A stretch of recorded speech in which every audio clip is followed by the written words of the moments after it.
السلام علیکم ناظرین، اس ایپیسوڈ کے شروعات میں ہم دیکھتے ہیں کائی قبیلے میں عثمان صاحب بیٹھے سب کے ساتھ کھانا کھا رہے ہوتے ہیں۔ حضالہ اور بیگم بحث کر رہی ہوتی ہیں۔ پھر بیگم ایک خاتون سے کہتی ہے، آج کے دن کی شان میں اضافی لوازمات کے ساتھ میرا حلوہ لے آؤ، ہم نے اپنے دشمنوں کو بہت نقصان پہنچایا ہے، کیا اب ہم کچھ میٹھا بھی نہیں کھا سکتے؟ یہ سنتے ساتھ ہی خاتون چلی جاتی ہے اور سسلیہ اس کے پیچھے پیچھے جاتی ہے۔ جان بچانے پر عثمان صاحب بیحان بے کا شکریہ ادا کرتے ہیں تو بیحان بے کہتا ہے، حضور یہ میرا فرض تھا۔ سپاہی سے خبر سننے کے بعد بران اٹھتا ہے اور عثمان صاحب کو جا کر خبر بتاتا ہے، جسے سننے کے بعد عثمان صاحب بہت پریشان ہو جاتے ہیں اور کھانا چھوڑ کر چلے جاتے ہیں۔ عثمان صاحب کے اس طرح چلے جانے پر سب لوگ پریشان دکھائی دیتے ہیں۔ ادھر آئیکود سپاہی بھائی سنگر کا علاج کر رہا ہوتا ہے کہ اسی لمحے عثمان صاحب بران کے ساتھ وہاں پہنچتے ہیں اور بھائی سنگر سے اس کا حال احوال پوچھتے ہیں۔ ساتھ پوچھتے ہیں، تمہارا یہ حال کس نے کیا؟ تو بھائی سنگر کہتا ہے، حضور قلعے کے سپاہیوں نے۔ عثمان صاحب حیرانگی سے کہتے ہیں، قلعے کے سپاہیوں نے؟ تو بھائی سنگر کہتا ہے، جی ہاں حضور، میں جانتا ہوں کہ وزیر یہاں کیوں آیا تھا۔ ہمارے پیغمبر صلی اللہ علیہ وسلم کی چھوڑی گئی مقدس امانتیں اب ان کافروں کے پاس ہیں۔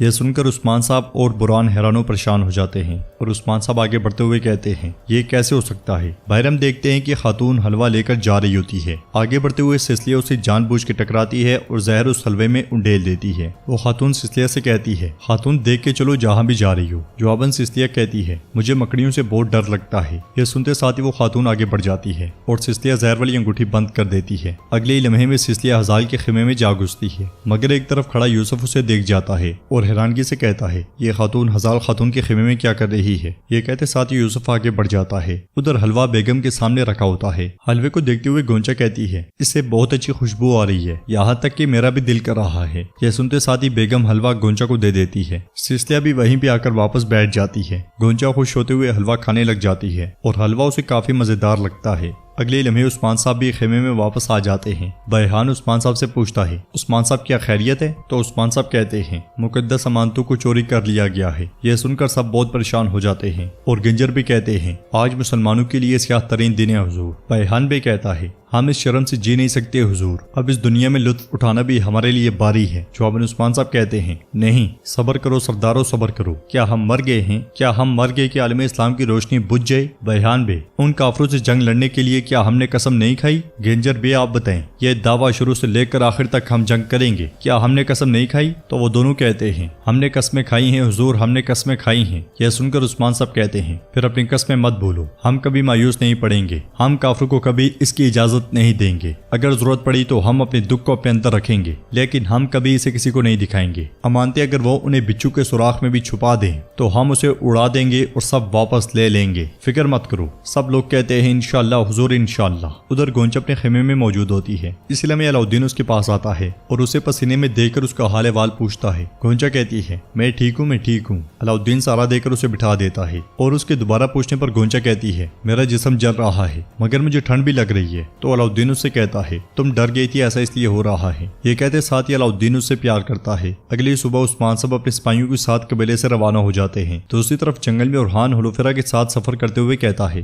ہم اگر مقدس امانتیں تلاش کرنے میں ناکام ہوئے تو بہت خونریزی ہوگی۔ حلوفرا کہتی ہے، رومیوں اور مسلمانوں کے درمیان دشمنی مزید بڑھے گی، کاش ہم اسے روک سکتے۔ اورحان اس سے کہتا ہے، امانتوں کے بارے میں کچھ بھی سنا تو مجھے بتاؤ گی، ہے نا؟ حلوفرا کہتی ہے، ہاں بالکل۔ ساتھ ہی اورحان رکتے ہوئے کہتا ہے، حلوفرا وہ لوکاس، تم اس پہ زیادہ بھروسہ نہ کرنا۔ جواباً حلوفرا کہتی ہے، کمانڈر لوکاس کسی دوسرے بازنطینیوں جیسا نہیں ہے جو میں نے پہلے دیکھے ہیں، وہ رحم کرنے والا اور انصاف پسند ہے۔ مگر اورحان کہتا ہے، حلوفرا پھر بھی میری بات یاد رکھنا، میں تمہیں دشمن کے پاس بھیج رہا ہوں، تمہیں کچھ ہو جائے گا اس لیے میں صرف پریشان ہوں۔ جواباً حلوفرا کہتی ہے، اورحان وہ میرا گھر ہے۔ تو اورحان دل پہ ہاتھ رکھتے ہوئے کہتا ہے، نہیں، تمہارا گھر یہاں ہے۔ یہ سن کر حلوفرا مسکرا دیتی ہے اور دونوں آگے بڑھ جاتے ہیں۔ دوسری طرف عثمان صاحب آندھی اور طوفان کی طرح اپنے ساتھیوں کے ساتھ آگے بڑھتے ہی چلے جاتے ہیں۔ ادھر ہم دیکھتے ہیں کہ کائی قبیلے میں علاؤدین خیمے کے باہر لکڑیاں کاٹ رہا ہوتا ہے۔ اس لیے میں گونچا اس کے لیے مشروب لے کر آتی ہے اور گونچا بہت مشکل سے چل رہی ہوتی ہے۔ کچھ دیر کے بعد وہ جیسے ہی لڑکھڑاتی ہے تو علاؤدین اسے سہارا دیتا ہے۔ گونچا کے ہاتھ سے مشروب گر جاتا ہے اور وہ علاؤدین سے کہتی ہے، علاؤدین وقت آ گیا ہے۔ گونچے بھی بھاگتی بھاگتی ان کے پاس آتی ہے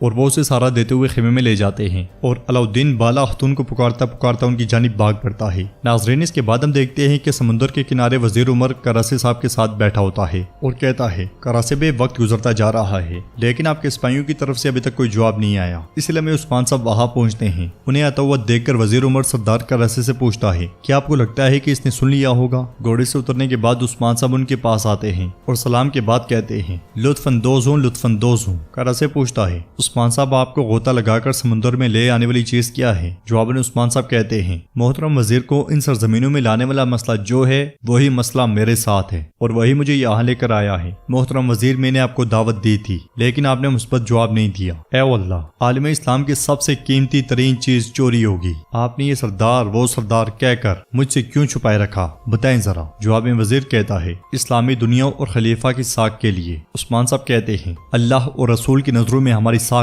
گر گئی، کوئی چیز اس سے زیادہ قیمتی ہے کیا؟ بہرحال جو بھی ہوا، اب بتائیں کہ خلیفہ سے کوئی دشمنی کی حالت میں ہے کیا؟ کون اور کیوں چرائے گا؟ جواباً وزیر عمر کہتا ہے وہ راہبوں کے بیس میں کوئی تھے، میں تو سوچتا ہوں کہ وہ کسی فرقے سے تعلق رکھتے تھے لیکن ہمارے پاس کوئی اور سراغ بھی تو نہیں ہے۔ سردار کرا سے کہتا ہے سرحدوں تک محترم وزیر نے ان کا پیچھا کیا لیکن جب انہوں نے نشانات کھو دیے تو اس سرزمین کے سب سے طاقتور شخص یعنی کہ میرے پاس آئے۔ یہ سن کر عثمان صاحب کہتے ہیں یعنی کہ تمہاری طاقت بھی کافی ثابت نہیں ہوئی؟ ہاں کراسے صاحب، آپ راہبوں کو کہاں تلاش کر رہے ہیں بتائیں؟ تو سردار کراسے کہتا ہے آس پاس جتنی بھی خانقاہیں ہیں اور گرجا گھر ہیں، آپ بتائیں اس کے علاوہ کہاں ہو سکتے ہیں؟ یہ سن کر عثمان صاحب کہتے ہیں جنہیں تم راہب کہتے ہو وہ صرف گرجا گھروں میں نہیں ہوتے، ہمارے درویشوں کی طرح پہاڑوں میں، غاروں میں، وقت آنے پہ وہ کسی بھی جگہ چھپ سکتے ہیں، سب مل کر تلاش کریں گے۔ مگر سردار کراسے منہ بناتے ہوئے کہتا ہے ہم پہلے سے ہی تلاش میں ہیں، اگر آپ اتنے مخلص ہیں تو اپنے بلبوتے پہ تلاش کریں۔ جواباً عثمان صاحب کہتے ہیں آپ اس طرح کے عظیم مقصد میں بھی علیحدگی کو پسند کر رہے ہیں، آپ کے لیے شرم کا مقام ہے کراسے بے۔ یہ کہتے ساتھ ہی عثمان صاحب چلے جاتے ہیں۔ وزیر عمر بھی اٹھ کے آگے بڑھ جاتا ہے،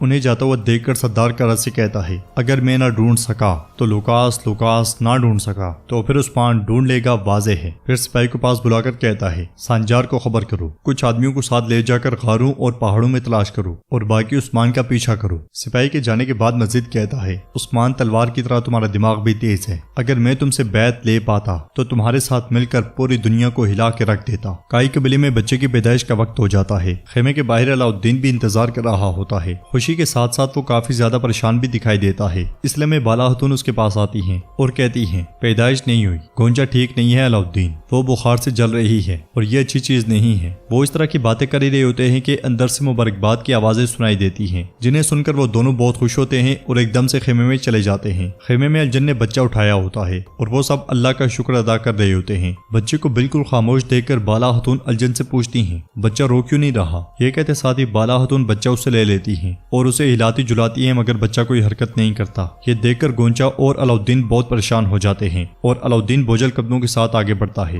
بالا خاتون پوری کوشش کرتی ہے مگر بچے کی طرف سے کوئی جواب نہیں ملتا۔ یہ دیکھ کر علاؤالدین بچہ اٹھا لیتا ہے، ان کی بے چینی بڑھتی جاتی ہے، گونچا کی طبیعت بھی خراب ہونے لگتی ہے۔ یہ دیکھ کر علاؤالدین بچہ بالا خاتون کو دیکھ کر گونچا کے پاس آتا ہے، گونچا منہ سے جاگ پھینک رہی ہوتی ہے۔ یہ دیکھ کر علاؤالدین پریشان ہوتے ہوئے کہتا ہے ماں اسے زہر دیا گیا ہے، جلدی سے کڑا ہوا دودھ، کالے تل اور شہد لے کر آؤ، جلدی، میں تریاق تیار کروں گا۔ یہ سنتے ساتھ ہی خواتین بھاگ پڑتی ہیں۔ علاؤالدین تریاق بنانے لگ جاتا ہے اور بالا خاتون بچے کو دیکھتے ہوئے بہت غمگین ہو جاتی ہیں۔ تو ناظرین نیکسٹ ایپیسوڈ میں کیا ہونے والا ہے اور یہ الزام کس پہ آئے گا؟ کیا مجرم سامنے آ جائے گا؟ بہت سے سوالات ہیں جن کا جواب ہم جانیں گے پارٹ 5 میں۔ اگر آپ کو ویڈیو پسند آئے تو ویڈیو کو لائک کر دیں، چینل کو سبسکرائب کریں اور بیل آئیکن پر لازمی سے کلک کر دیں۔ انشاءاللہ ملتے ہیں نیکسٹ ویڈیو میں، تب تک کے لیے رکھیں اپنا اور اپنوں کا بہت زیادہ خیال۔ اللہ نگہبان۔